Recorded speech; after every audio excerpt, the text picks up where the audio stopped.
کوئی کرنی کترا کر اور طرح دے کر نکل گیا، مقابلے میں نہیں آیا۔ فانقلبوا بنعمت من اللہ، تو وہ لوٹ آئے اللہ تعالیٰ کے انعام سے، نعمت سے، وفضل، اور اس کے فضل سے، لم یمسسہم سوء، کوئی برائی ان کو مس نہ کر سکی، کوئی تکلیف نہیں پہنچی، آزمائش تھی وہ اللہ نے کر لی۔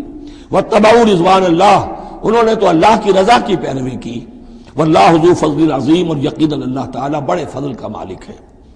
انما ذالکم الشیطان یخوف اولیاءہ، اے مسلمانوں یہ شیطان ہے جو تمہیں ڈراتا ہے اپنے ساتھیوں سے۔ وہ چاہتا ہے کہ اس کے جو ساتھی کفار ہیں، حزب الشیطان ہے، وہ اس کا خوف تمہارے اوپر قائم کر دیں۔ اور ایک معنی اس کے یہ بھی لیے گئے ہیں کہ شیطان کی اس تخویف کا اثر انہی پر ہوتا ہے جو اس کے ولی ہوتے ہیں۔ جو اولیاء اللہ ہیں ان پر شیطان کی طرف سے اس قسم کی وسوسہ اندازی کا اثر نہیں ہوتا۔ ذالکم الشیطان یخوف اولیاءہ، وہ ڈراتا ہے تمہیں اپنے دوستوں سے، یا ڈراتا ہے اپنے دوستوں کو جو شیطان کے ساتھ رشتہ رکھتے ہیں، جو اس کی باتیں سنتے ہیں، انہی پر اثر ہوتا ہے شیطان کی طرف سے اس قسم کی وسوسہ اندازیوں کا۔ فلا تخافوہم، تو تم ان سے مت ڈرو، وخافونی، مجھ سے ڈرو، ان کنتم مؤمنین، اگر تم سچے، اگر تم مومن صادق ہو۔ ولا يحزنك الذين يسارعون في الكفر، اور اے نبی یہ لوگ جو کفر کے معاملے میں اس قدر سرگرمی دکھا رہے ہیں، بھاگ دوڑ کر رہے ہیں، وفد جا رہے ہیں ادھر سے ادھر، یہودیوں کے وفد جا رہے ہیں مکے کہ آؤ چڑھائی کرو، ہم اندر سے تمہاری مدد کریں گے۔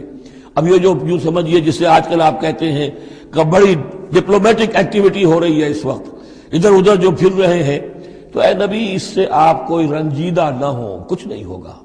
یہ سارا جو ہے وہ سیلاب کے اوپر کا جیسے جھاگ ہوتا ہے، اس کے سوا کچھ نہیں۔ ولا يحزنك الذين يسارعون في الكفر، جو لوگ یہ چلت پھرت دکھا رہے ہیں کفر کے لیے، اے نبی اس سے آپ رنجیدہ نہ ہو۔ انہم لن يضروا اللہ شیئا، وہ ہرگز اللہ کو کوئی نقصان نہیں پہنچا سکیں گے۔ یرید اللہ اللہ یجعل لهم حظا فی الآخرہ، یہ تو اللہ کے اس فیصلے کا ظہور ہے کہ اللہ نہیں چاہتا کہ ان کا کوئی حصہ آخرت میں ہو۔ وَلَهُمْ عَذَابٌ عَظِيمٌ، اور ان کے لیے تو بڑا عذاب ہے۔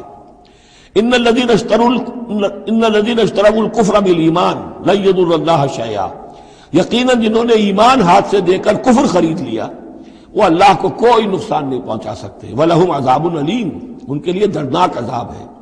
وَلَا يَحْسَبَنَّ الَّذِينَ كَفَرُوا أَنَّمَا نُمْلِي لَهُمْ خَيْرٌ لِأَنفُسِهِمْ، اور نہ سمجھے یہ کافر کہ ہم جو انہیں مہلت دے رہے ہیں تو یہ ان کے لیے اچھائی کر رہے ہیں، اچھائی نہیں ہے۔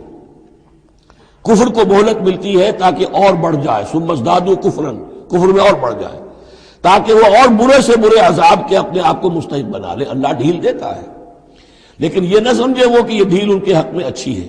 ولا يحسبن الذين كفروا انما نملي لهم خير لانفسهم انما نملي لهم ليزدادوا اثما، یہ ہم ان کی رسی دراز کرتے ہیں، ڈھیل دیتے ہیں تاکہ اور گناہ کما لیں۔ وَلَهُمْ عَذَابٌ مُهِينٌ، اور پھر ان کے لیے اہانت آمیز عذاب ہو۔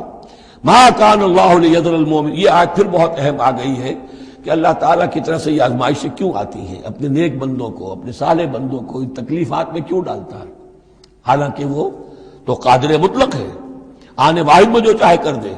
مَا كَانَ اللَّهُ لِيَذَرَ الْمُؤْمِنِينَ عَلَىٰ مَا أَنْتُمْ عَلَيْهِ، دیکھو اللہ کے لیے یہ بات اللہ کی حکمت کے مطابق نہیں ہے کہ وہ تمہیں چھوڑے رکھے اسی حال میں جس میں تم ہو، یعنی تمہارے اندر کمزور اور پختہ ایمان والے ابھی گڑبڑ ہیں، اس سے آگے بڑھ کر ابھی منافق اور مومن بھی گڑبڑ ہے۔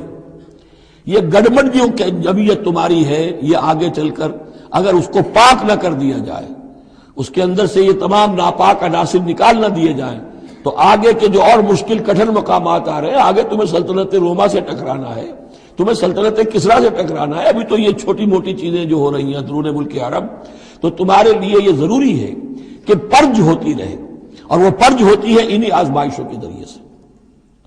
ما کان اللہ لیذر المؤمنین علی ما انتم علیہ، یہ اللہ کا طریقہ نہیں ہے، سنت نہیں ہے کہ وہ تمہیں چھوڑے رکھے اہل ایمان اسی حالت میں جس پر تم ہو، حتی یمیز الخبیث من الطیب، جب تک کہ خبیث علیحدہ نہ ہو جائے طیب سے، کھل جائے۔ یہ خبثاء ہے، یہ منافقین ہیں، یہ وہ لوگ ہیں، یہ ففتھ کالمسٹ ہیں، بات واضح ہو جائے، اور صرف صادق الایمان لوگ وہ بالکل نکل کر علیحدہ ہو جائے۔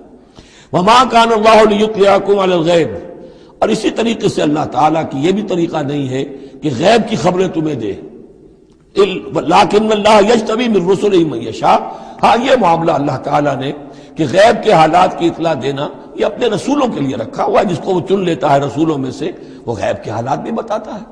وہ غیب ان کو از خود معلوم نہیں ہوتا، اللہ کے بتانے سے معلوم ہوتا ہے۔ یعنی یہ کہ ان آزمائشوں میں کیا حکمتیں ہیں، کیا اس میں تمہارے لیے خیر آ رہا ہے، ہر چیز ہر ایک کو نہیں پڑھائی جائے گی بچوں کی طرح، البتہ یہ کہ یہ چیزیں ہم رسولوں کو بتا دیتے ہیں۔ فآمنوا باللہ ورسولہ، تمہارے لیے طریقہ صحیح کیا ہے؟ ایمان پختہ رکھو اللہ پر اور اس کے رسولوں پر۔ وَإِن تُؤْمِنُوا وَتَتَّقُوا فَلَكُمْ أَجْرٌ عَظِيمٌ، اور اگر تم یہ دو شرطیں پوری کر دو گے، ایمان میں ثابت قدم رہو گے، تقوی پر کاربند رہو گے، تو تمہارے لیے بہت بڑا اجر ہے۔ وَلَا يَحْسَبَنَّ الَّذِينَ يَبْخَلُونَ بِمَا آتَاهُمُ اللَّهُ مِنْ فَضْلِهِ هُوَ خَيْرًا لَّهُمْ، اسی طرح نہ سمجھے وہ لوگ کہ جو بخل کر رہے ہیں اس مال کے ساتھ جو اللہ نے انہیں دیا ہے اپنے فضل میں سے، کہ یہ ان کے لیے خیر ہے۔ ظاہر بات ہے جب جنگ احد کے لیے تیاری ہو رہی ہوگی، حضور نے کہا ہوگا کہ لاؤ بھائی لوگ اب کچھ پیسے دیں، کچھ مال و اسباب جمع کریں تاکہ اسباب جنگ جو ہے وہ فراہم کیے جائیں۔ اب جو ان میں سے غنی تھے انہوں میں سے جن لوگوں نے بخل کیا اب ان پر اشارہ ہو رہا ہے کہ انہوں نے بخل کر کے بچا لیا، وہ یہ نہ سمجھے کہ یہ کوئی اچھا کام کیا ہے۔ وَلَا يَحْسَبَنَّ الَّذِينَ يَبْخَلُونَ بِمَا آتَاهُمُ اللَّهُ مِنْ فَضْلِهِ، اللہ نے اپنے فضل سے انہیں جو کچھ عطا کیا ہے اب اس میں بخل سے کام لے رہے ہیں کہ وہ ان کے لیے اچھا ہے، بل ہوا شر لہم، یہ ان کے لیے بہت برا ہے۔ سَيُطَوَّقُونَ مَا بَخِلُوا بِهِ يَوْمَ الْقِيَامَةِ، اسی مال کے توق بنا کر ان کے گردنوں میں پہنائے جائیں گے قیامت کے دن جو بخل انہوں نے کیا تھا۔ وَلِلَّهِ مِيرَاثُ السَّمَاوَاتِ وَالْأَرْضِ، اور آسمانوں اور زمین کی وراثت بالآخر اللہ ہی کے لیے ہے۔ آج یہ تمہارے پاس ہے، یہ میرے پاس ہے، بالآخر سب کچھ اللہ کے لیے رہ جائے گا، ہم نہیں ہوں گے، ہمارے بعد کسی اور کا، پھر کسی اور کا، اور پھر یہ سارا مال و اسباب ہاتھ بدلتے ہوئے بالآخر میراث تو اللہ کی ہے۔ وَلِلَّهِ مِيرَاثُ السَّمَاوَاتِ وَالْأَرْضِ وَاللَّهُ بِمَا تَعْمَلُونَ خَبِيرٌ، اور جو کچھ تم کر رہے ہو اللہ اس سے باخبر ہے۔ یہاں وہ 18 رکوع مکمل ہو گئے، 6 رکوع جو غزوہ احد کے بیان میں تھے۔ اب 2 کنکلوڈنگ رکوع ہے اس سورہ مبارکہ کے۔ لَقَدْ سَمِعَ اللَّهُ قَوْلَ الَّذِينَ قَالُوا إِنَّ اللَّهَ فَقِيرٌ وَنَحْنُ أَغْنِيَاءُ، اللہ نے سن لی ہے بات، قول ان لوگوں کا جو یہ کہتے ہیں کہ اللہ فقیر ہے ہم غنی ہیں۔ ان میں منافقین بھی شامل ہو سکتے ہیں اور یہودی بھی۔ جب حضور کہتے تھے اللہ تعالیٰ کو ضرورت ہے قرض حسنہ دو، تو گویا کہ اللہ تو فقیر ہوا، پھر محتاج ہوا، ہم غنی ہیں ہمارے پاس دولت ہے۔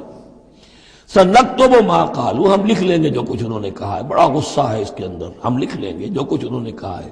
فوراً تو نہیں پکڑتے، لیکن ایک وقت آئے گا کہ جس دن انہیں اپنے اس قول کی پوری جو ہے اس کی سزا مل جائے گی۔ اور صرف یہی نہیں، قتلہم الانبیاء بغیر حق، اور جو نبیوں کو یہ قتل کرتے رہے ناحق، وَنَقُولُ ذُوقُوا عَذَابَ الْحَرِيقِ، اور ہم کہیں گے کہ اب چکھو مزہ اس جلا دینے والے سلگتی ہوئی آگ کا۔ ذَلِكَ بِمَا قَدَّمَتْ أَيْدِيكُمْ، اور یہ سب کچھ ہے تمہارے اپنے ہاتھوں نے جو آگے بھیجا ہے۔ وَأَنَّ اللَّهَ لَيْسَ بِظَلَّامٍ لِّلْعَبِيدِ، اور اللہ تو اپنے بندوں کے حق میں ہرگز ظالم نہیں ہے۔ الَّذِينَ قَالُوا إِنَّ اللَّهَ عَهِدَ إِلَيْنَا، یہ گویا کہ پھر یہود کی طرف رخ ہو گیا ہے، جیسا کہ اس صورت میں پہلے تھا، اس رکوع میں 19ویں میں۔ جو لوگ یہ کہتے ہیں کہ اللہ نے ہم سے ایک عہد لے لیا تھا، اللہ نؤمن لرسول حتی یاتینا بقربان تاکلہ النار، کہ ہم کسی رسول پر ایمان نہ لائیں جب تک کہ وہ ایسی قربانی پیش نہ کرے جسے آگ کھا جائے۔ یہ ابتدائی زمانے میں جیسا کہ میں نے عرض کیا تھا، عہد طفولیت تھا نوع انسانی کا، تو خرق عادت چیزیں بہت ہوتی تھی۔ ان میں سے ایک بات یہ بھی تھی یہود کے ہاں ابتدائی دور میں کہ اگر کوئی شخص قربانی پیش کرتا ہے اللہ کی جناب میں، کوئی بچڑا اس نے ذبح کیا، پیش کر دیا، اللہ کے لیے صدقہ کیا، نذر کیا ہے، تو آسمان پر سے ایک آگ اترتی تھی جو اسے بھسم کر دیتی تھی۔ یہ علامت ہوتی ہے اس کی کہ یہ قربانی قبول ہو گئی۔ جیسے حابیل اور قابیل کے قصے میں ہے کہ دونوں نے کچھ پیش کیا، قربا قربانا فتقبل من احدہما ولم یتقبل من الآخر، ایک کی قبول ہو گئی دوسری کی نہیں ہوئی، پتہ کیسے چلا؟ آپ اگر قربانی کرتے ہیں عید الاضحیٰ میں، کس کی قربانی قبول ہوئی کس کی نہیں ہوئی کیا پتہ، یہ تو اللہ ہی جانتا ہے۔ لیکن پہلے ایسی علامات حسی ہوتی تھی کہ پتہ چل جاتا تھا یہ قربانی اللہ نے قبول کر لی۔ تو اسی کے لیے انہوں نے کہا کہ ہم سے تو عہد لے لیا تھا اللہ نے کہ ہم کسی رسول کو جب تک کہ وہ یہ معجزہ نہ دکھائے اس وقت تک نہیں مانیں گے، تو اگر محمد رسول ہے تو یہ معجزہ دکھائیں۔ یہ تھی بات جس کا جواب دیا جا رہا ہے۔ قُلْ قَدْ جَاءَكُمْ رُسُلٌ مِّن قَبْلِ بِالْبَيِّنَاتِ، اے نبی ان سے کہیے تمہارے پاس مجھ سے پہلے بہت سے رسول آئے واضح معجزوں کے ساتھ وبالذی قلتم، اور وہ معجزہ بھی انہوں نے دکھایا جو تم کہہ رہے ہو، فلما قتلتموہم، تو تم نے انہیں کیوں قتل کیا؟